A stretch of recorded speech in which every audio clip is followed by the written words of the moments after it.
If we're ready, we'll go ahead and get started. So today I'll be giving an update on crime and community engagements.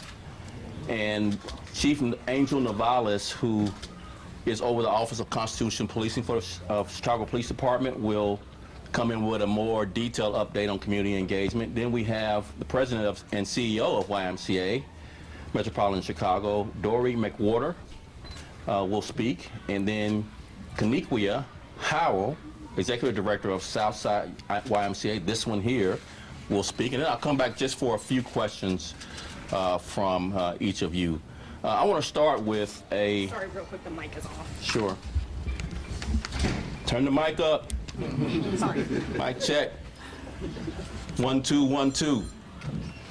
I want to start with Profiles in Courage. It's a series we have on social media that highlights the brave and courageous work of our Chicago police officers. The Superintendent's Award of Valor is an award that is granted to sworn members of the department who act in an outstanding, brave, and heroic way in which the member has demonstrated in great degree the characteristics of selflessness, personal courage, and devotion to duty.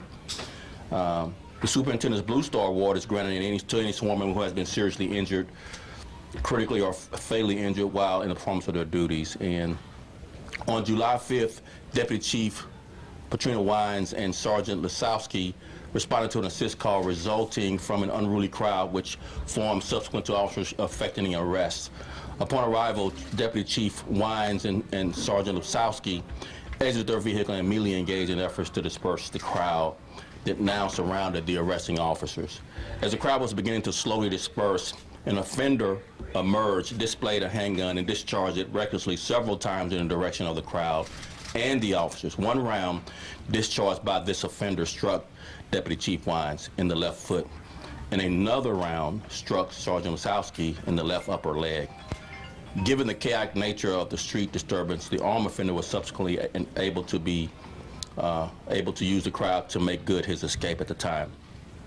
Chief Wines and Sergeant Lasowski exemplified the highest degree of selflessness and courage through their actions in support of their officers as they directly engaged a large crowd, a very hostile large crowd, and in remaining on the scene after being shot to help disperse the crowd.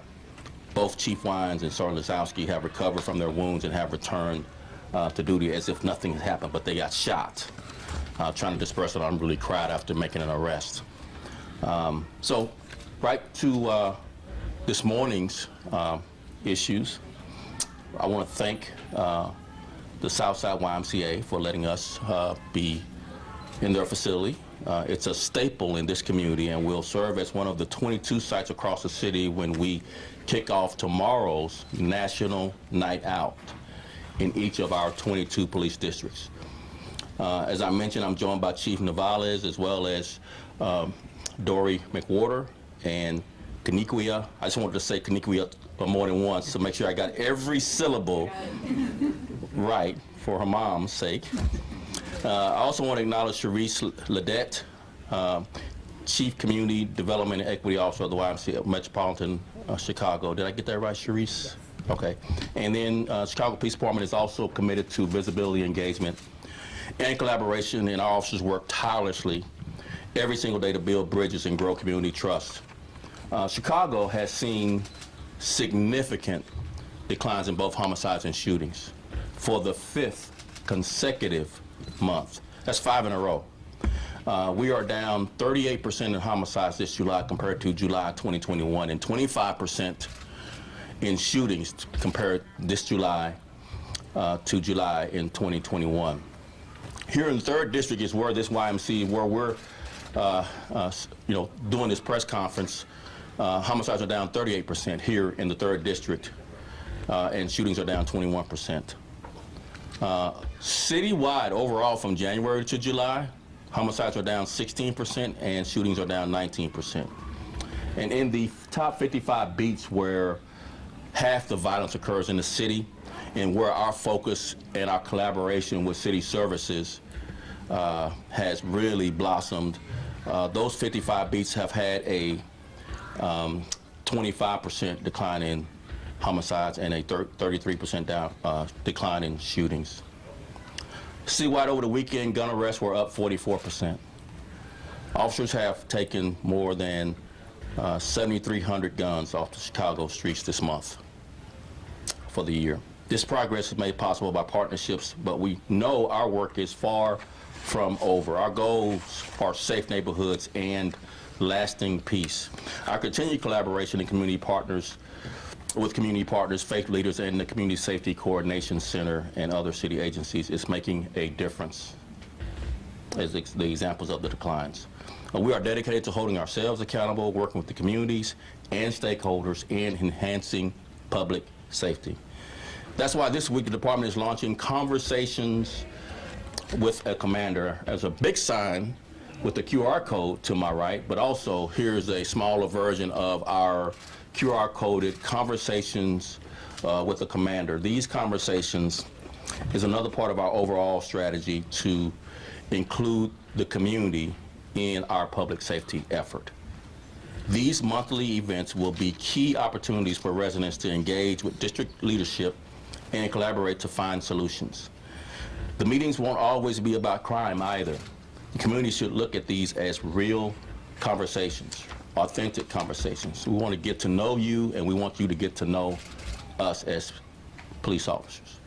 Commanders will talk about themselves, their background, their teams, and sometimes invite special guests to join the conversation. We'll also host these events in different locations, from coffee shops to churches to parks and more. This is about accountability, unity, and working together to make real change. At the end of the day, we're all neighbors, and this is a chance for all of us to listen and learn from one another and share ideas to make Chicago safer. Conversations with the Commander is what tomorrow's National Night Out events are all about too. With everything going on in the world today, programs that bring the community and law enforcement together in fun ways are always welcome. And after National Night Out is over, the Chicago Police Department maintains a number of programs that keep us connected to the communities that we serve. We are always working to grow trust and build positive relationships. These are key parts of public safety. With that in mind, I'd like to bring up now Chief Angel Navalis to talk in more detail about what we're doing in Chicago's neighborhoods to collaborate, build trust, and engage the community. Angel.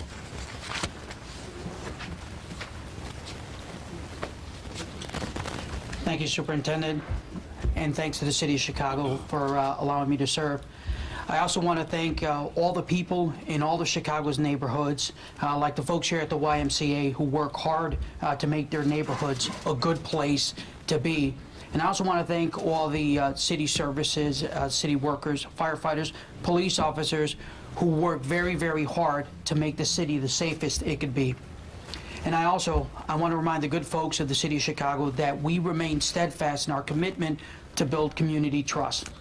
This summer, we've continued our whole of government approach effort to address violence with the same vigor and attention we've afforded the pandemic. We've partnered with the CSCC to ensure street outreach is available in areas where gang conflicts exist and identify resources to help those in need, similar to what the YMCA does here. As Superintendent Brown mentioned, the Conversations with the Commander series was developed and is an opportunity for community members to have that face-to-face contact with their district commanders. District commanders are incredibly important. They create the district strategic plans that not only address crime, but also address the concerns of the community. All year, the Chicago Police Department has continued in its pursuit to create community engagements that not only help us build friendships and relationships, but allow us to grow together as members of this wonderful city. I would like to share some of those efforts today. In the month of July, the Chicago Police Department has hosted or co-hosted and participated in a total of 1,137 community engagements. Of those, 51 were affinity engagement, that's reaching out to those fringe communities to bring them into the fold. 60 giving opportunities, these are opportunities to pass out food, clothing to help folks. 67 domestic violence informational and awareness outreach. 101 senior engagements, 532 youth engagements, an additional 326 others. Those are like your DAC meetings, your BEAT meetings. The aforementioned number is part of the 9,155 community engagements for 2022, and we're only a little over the halfway mark for this year. CPD's PAL program continues to partner with Westside Sports to bring police officers and youth together. The program has grown from one site to over 10 sites on the west side, and we have a PALS charter here on the south side with 3 additional sites which we're hoping to grow. These have become safe havens where invisible boundaries such as gang territories don't exist. This weekend, I had the honor to throw out the first pitch at their championship game held at Columbus Park, and I had the pleasure to see a young man muster up the courage, stand in front of the microphone, share his talent, and sing the national anthem for his peers. I want to thank Stephanie Marquardt and her team for their hard work. I also want to thank them for the joy that they bring to our police officers who have the opportunity to participate. Earlier last month, Superintendent introduced me to members of Beyond the Ball, a relationship he brought from his home state of Texas. This month, Beyond the Ball came to Chicago and partnered with CPD and other stakeholders to host a 3-day sneaker lab with 30 of Chicago's youth from the South Side. The Sneaker Lab teaches young people valuable skills such as leadership, entrepreneurship, and financial skills. Police officers participate in peace circles with the youth. Each was part of 6 teams that designed a sneaker that illustrated the serious issues that young people face today. Youth apply their passion of creativity to design and present the finished shoe design to a panel of judges. Lastly, in closing, we want to invite every person in the city to attend their local district national night out, to participate in their local beat meeting, become a community ambassador or beat facilitator, join us in conversation with the commanders, and take advantage of all the avenues afforded to submit information on crime and community concerns. And lastly, if serving and protecting calls to you, I humbly ask you to come join us at any of our recruitment engagements, sign on that line, and become a member of the Chicago Police Department. We're hiring. With that being said, thank you very much. Sir? Then we're going to bring up Ms. McWhorter, President and CEO of YMCA. Oh, Kaniqua is going to go first. Thank you. My mother will be very proud. Good morning. I am Kaniqua Howell, and I have the pleasure of being the Executive Director of the incomparable Southside YMCA. First and foremost, I would like to welcome you all here. At the Southside Y, it's always our goal to make sure that everyone that enters through the doors of our facility feel like they just entered another dimension of their home. So with that being said, welcome home. I am pleased today to be joined by my YMCA of Metro Chicago colleagues, our President and CEO, Dory McWhorter, Chief Development and Equity Officer, Sharice Ledette. Thank you to Superintendent Brown, Chief Navalis, and Commander Watson for coming to the Southside YMCA this morning. Thank you to the Chicago Police Department for your continued partnership with the YMCA to advance our shared focus on the safety and wellness of the communities we serve. We are pleased to partner with CPD on a National Night Out event here at the Southside Y. Initiatives such as National Night Out are critically important to the YMCA of Metro Chicago, including the Southside Y, for youth and community development, building neighborhood camaraderie, and strengthening the relationships between our neighbors and law enforcement. Tomorrow afternoon, from 4 p.m. to 7 p.m., we invite all members of our community to join us for this event. Join us for entertainment and food, and to connect with your neighbors and members of the CPD's 3rd District. Thank you again to Superintendent Brown, Chief Navalis, Commander Watson, and my YMCA colleagues for being here today. On behalf of the YMCA of Metropolitan Chicago, we look forward to this continued partnership and to working together to strengthen our communities. Without further ado, I will officially bring up our President and CEO, Ms. Dory McWhorter. Good job. Thank you, Miss Kaniquia. I call her Kenny. And this is Kenny's house, so we're all very lucky to be in your presence, Kenny, today. And I love this Kenny-sized mic, too. This is perfect. This is perfect. So, as Kenny said, I'm Dory McCorder. I'm the president and CEO of the YMCA of Metropolitan Chicago. And we're so grateful to have Superintendent Brown here. I really want to do the Vanna White thing when I was standing right there for you. Chief Navalis, Commander Watson, and the entire Chicago Police Department. And, of course, Miss Kenny and my colleague, Sharice. So as Kenny mentioned, partnerships like the one between the YMCA of Metropolitan Chicago and the Chicago Police Department are incredibly important to the communities we serve. Evidence shows that when there is a YMCA in a community, rates of violence in that area are lower than they would be otherwise. During summer breaks, on weekends, and before and after school, YMCAs provide a place for youth and adults to be themselves and to engage in their communities, to make friends, learn new skills, do homework, play a pickup game, or just hang out in a safe place like Kenny's house. So in fact, as we've mentioned several times this morning, that we created a new role to ensure that community safety is prioritized. So Sharice Ledette, wait, Sharice. Sharice is our Chief Community Development and Equity Officer, and within her portfolio, specifically community safety and youth violence prevention strategies are what she focuses on. We also know that when young people are exposed to violence, they are more at risk for PTSD, depression, anxiety, low self-esteem, sleep disturbances, and long-term trauma. That's why our Youth Safety and Violence Prevention Program that Sharice oversees works to reduce these adverse experiences for our youth and their families, and to provide mental health and other support services for those who have experienced violence. From a community standpoint, the YMCA of Metropolitan Chicago is participating in or hosting a number of National Night Out events this week in the city and the suburbs. At these events, the Y can serve as a convening place where law enforcement and our neighbors can come together and build meaningful relationships. So we just want to thank you again for allowing the YMCA to participate in this incredible evening tomorrow with DJ Phantom. So we're looking forward to that, and I'm just glad to have you all here today, and I'll turn it back over to Superintendent Brown. We'll take a few questions, and Tom is going to hand you the mic so you won't have to shout too much. Hey, Superintendent. Hey, Tom. Shibboleth, sometimes. How are you? Yep, I'm well. How are you? Good, good. So obviously, numbers around shootings and homicides remain encouraging this month.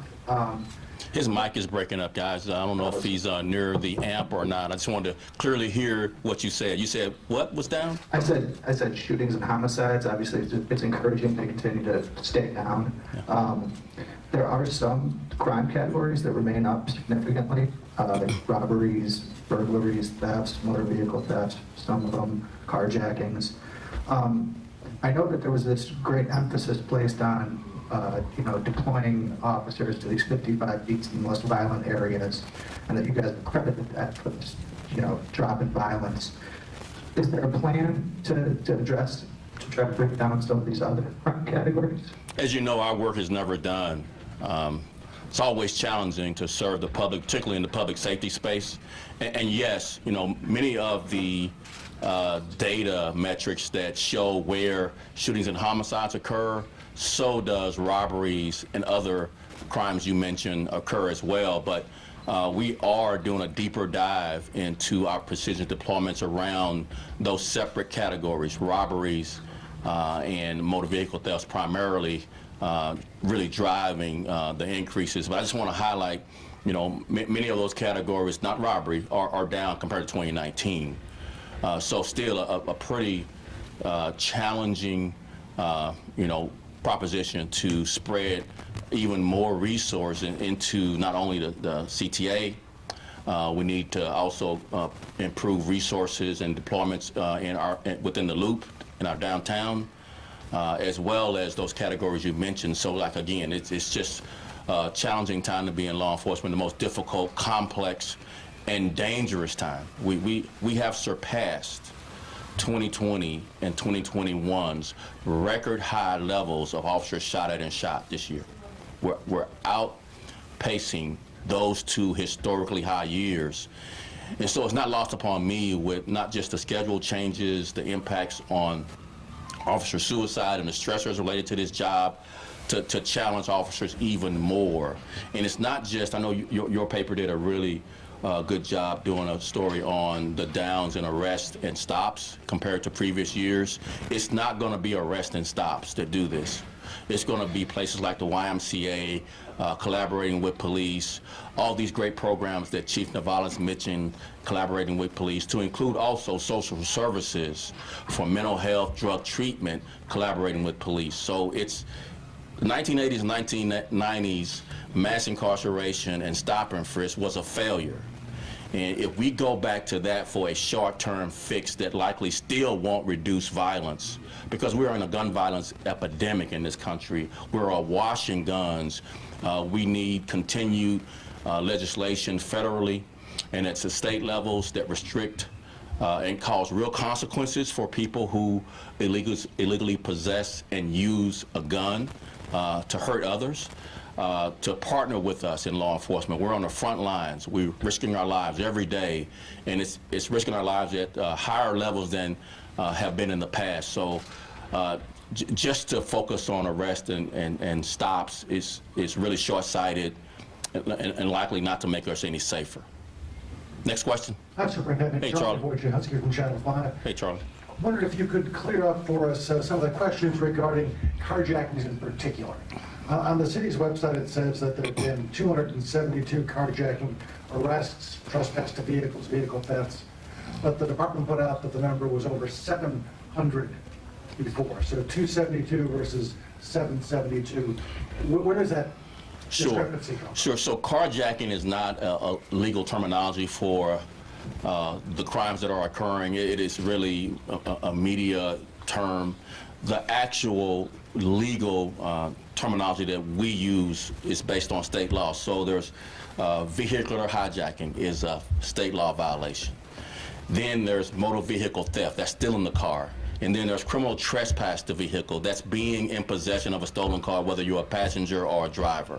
And we catch you and we charge you with any of those three crimes. So we aggregate those crimes because we believe all of the crews associated with ought to be charged and held accountable. So whether you can be identified as the person who hijacked the vehicle, or you're just part of the crew that drives, or a passenger and you get out and the other person drives this other car, we include all of those three categories, if that makes sense. And that's the discrepancy that you're seeing. Is number one, a media characterization is not consistent with state law characterization. So carjacking really is vehicular hijacking.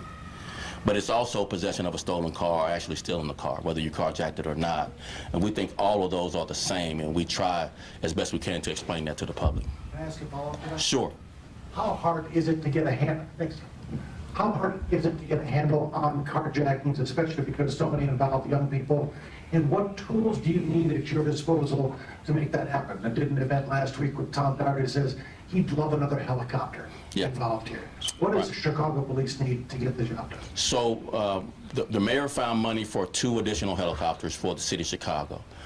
We need more than that, but that's a great start. We have been, compared to other cities of like size, we are really deficient in our ability to catch people without chasing them at reckless speeds, which is restricted in our chase policy anyway. So we have 3 helicopters. As an example, I think LAPD has 16 helicopters. NYPD has like 18 helicopters. I mean, we just don't have the capacity, and really the issue is this, not necessarily just helicopters, although that we need more. Our young people, our juveniles, are driving the increases in carjacking.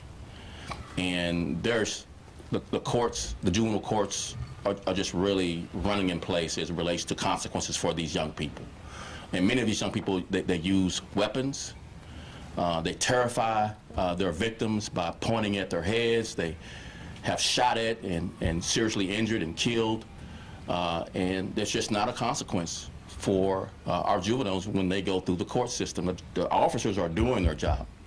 They're arresting young people, regardless of age. Our officers are going to hold you accountable. But when we say regardless of age, we're talking about as young as 11 years old. More than one 11-year-old has been arrested by Chicago police officers for carjacking. 13 13-year-olds, 14-year-olds using guns to take cars from people. And once we arrest, it's really a really fast revolving door in and out of the juvenile court systems. So, couple of things that we're trying. We're not giving up just because the courts are not helpful right now. We're trying to identify these young people and offer them social services to try to change their behavior. It has worked, but we need to increase the capacity to do that. We need more and more resources to intervene, and really not just a young person's life, Charlie, it's the family of the young person's life. More than likely, there is some dysfunction in the family when a young person makes these kinds of choices, and we're trying to see through a whole of government approach, like we did with COVID, just trying to take all of government and try to intervene and mitigate a young person making this horrible decision to carjack someone, while at the same time, and I want to be clear about this, our officers are going to continue to arrest, regardless of your age, people who commit this crime. If you're 11, we're going to arrest you, take you before the court, and hope for justice to change your behavior. But we also are going to work in collaboration with social service to hopefully change the behavior of a young person through intervening with the family and the young person. Next question.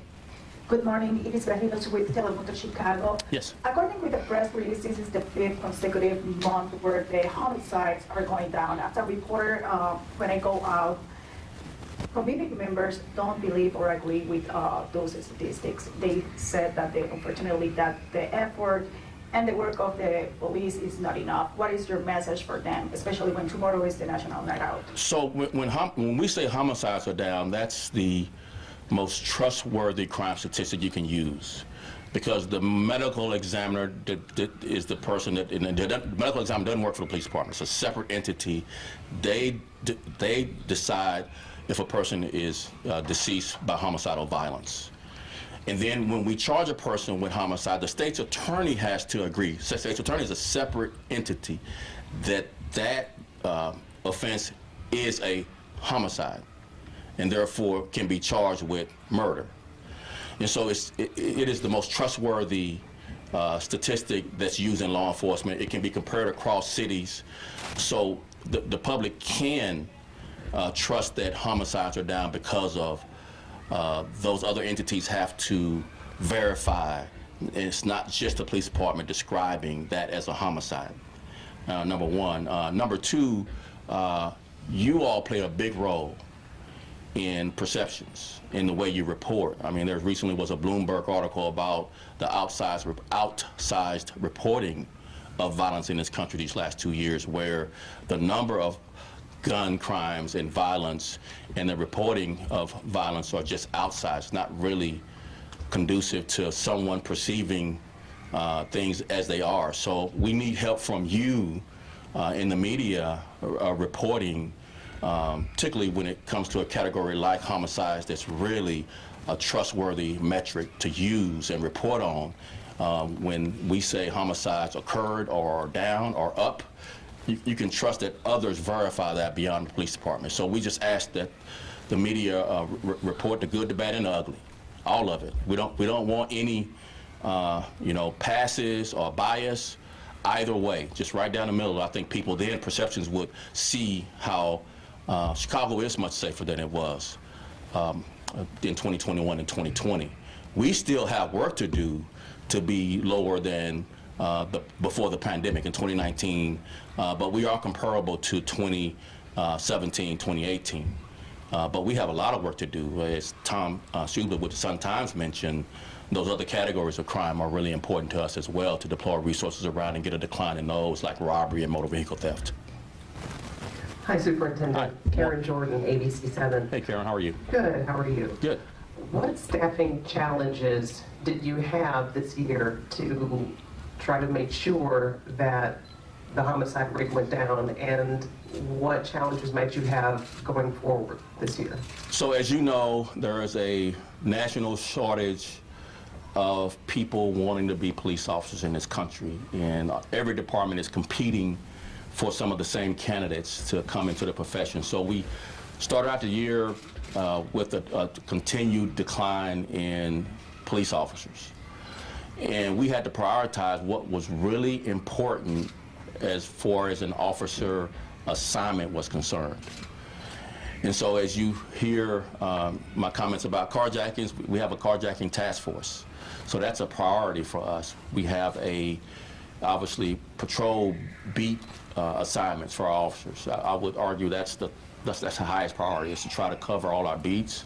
So when people call 911, we get a prompt response, as well as there's other categories of robbery. There's obviously motor vehicle thefts. There's a lot of categories, a lot of demands on police resources, and to include quality of life issues, not necessarily those high-level crimes. There are some quality of life issues that require additional police resources. And so we're having our best 3 months, these last 3 months of police recruiting. We have 409 new recruits in the academy so far this year. The last 3 recruiting classes were 80 new recruits, 93 new recruits, and 99 new recruits. That's our best monthly in several years.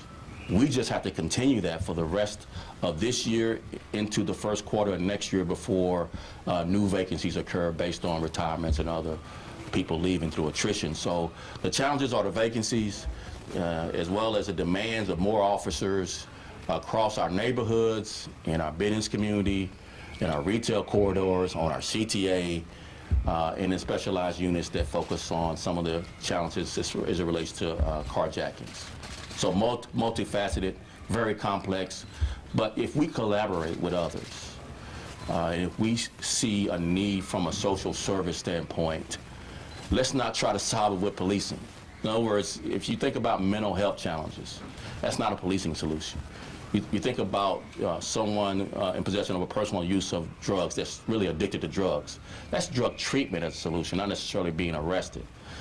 So there's multifaceted ways to reduce violence and other crimes that include collaborations with others, like the YMCA, and others that will make us all safer in a way that's constitutional, that's respectful, but that is sustainable over time, not the quick fixes of the 80s and 90s that really harmed the communities more than it made them safe. The 80s and 90s had some of the highest crime rates, highest mass arrests, highest stop and frisk, highest crime rates. So it did not make us safer. Let's not keep trying what didn't work, even though it might make us feel good. It wasn't sustainable. It didn't make us safer. Let's continue down the road of collaborating with others so that we all can be safer in our communities. Any more community? One last follow-up? Yeah, Tom? Yeah, so you just mentioned, figuring out what to do with the CTA in terms of staffing. I think it was in March when you and CTA President and the Mayor came out and, they announced these kind of additional plans of how to bolster security. Right. And since then, there's just been 10 officers added to the 2 transit. 10 police officers? 10 officers. That's not correct. That's not correct. So if permanently assigned, likely about 10, but we have a deployment strategy that uses all patrol officers, all other bureau, whether you're in Bureau of Detectives, whether you're in Bureau of Counterterrorism, and we assign you daily to add to the resources on the CTA. So there's many officers added every day as a part of this deployment matrix that includes not just patrol, not just CTA, but all the bureaus of our police department that contribute to staffing the CTA. And how many officers on average are sent through those tiered deployments to the CTA? We don't have that. We can get that to you offline. Okay. We try to get them to over 131 every day. Total officers. Total. We're challenged some days, but most days we're at or near that number. And is there any plan to permanently increase those numbers? Yes, there is. So as I mentioned, how we're doing with hiring. So as these officers get off their 6-month academy training and then their 3-month field training, we can then assign more and more officers, and we're actually in the midst of doing that right now, assigning an additional contingent of I think about 24 this month to the CTA, and we'll do more and more, as well as all the neighborhoods need more people too. So it's just not a one-off thing. If it was just the CTA, probably it would be much easier to solve, but Third district needs more people, right? You know, first district, 18 district need more people, 4 or 5. All 22 districts need more people. And so we have to decide and using data how we fill those vacancies across the board, not just in just the CTA. One more. So we good? Thumbs up? Thank you all so much. I really appreciate it. Take care.